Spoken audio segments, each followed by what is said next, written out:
It's a bit strange in many ways because obviously Lee, Richard, Anthony and Michael had so many good horses that I grew up with, but one that actually stuck out to me was a horse that actually beat us in the Melbourne Cup, and that was Might and Power. And when you're talking to people about equine athletes, often they'll tell you about the style a horse ran, if they were tough, if they flashed from behind like a Chautauqua, but a horse like Might and Power that was just able to go to the front, lead all the way and really knuckle down, and obviously was a terrific racehorse. And I love those horses that do it themselves. They take luck out of the equation. So obviously we were cheering for Doremus at the time and we thought we'd won the Melbourne Cup, but it was a lot of respect for a horse that's able to really push and dig deep and obviously knew where the line was. Horses like that don't come around all that often, and I think those ones that are on pace to me, and as I was a kid, really stuck out. And I'm pretty sure when we were at home pretending we were jockeys with my cousins,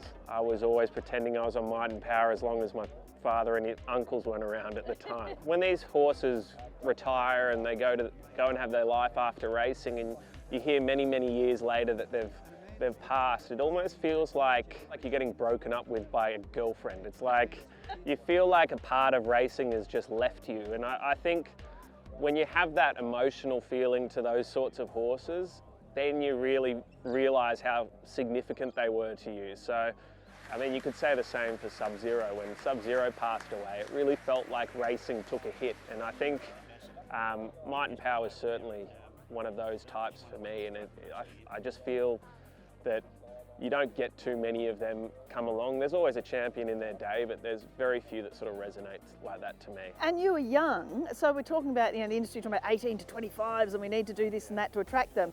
It starts before that, doesn't it? The love of the horse for people getting in. You've done the Flying Start course, getting into the industry. It starts when you're much younger. Yeah, absolutely. It's a market that you capture at that really young age, and I think the racing industry as a whole is getting better at exposing young children, and not even young children, just children in general, to the athletes and giving them access and getting to know these horses. And people forget at times that horses have personalities, and that sometimes that's a trait that we can give off to the public, and I think that's a really important part. And I think the social media trends are all showing that now, and people are genuinely interested in these animals and how they respond to training and how they are in the stable. And I think the personal attachment is built from that level, and then obviously when they go and win their big races and seeing them in full flight, I mean,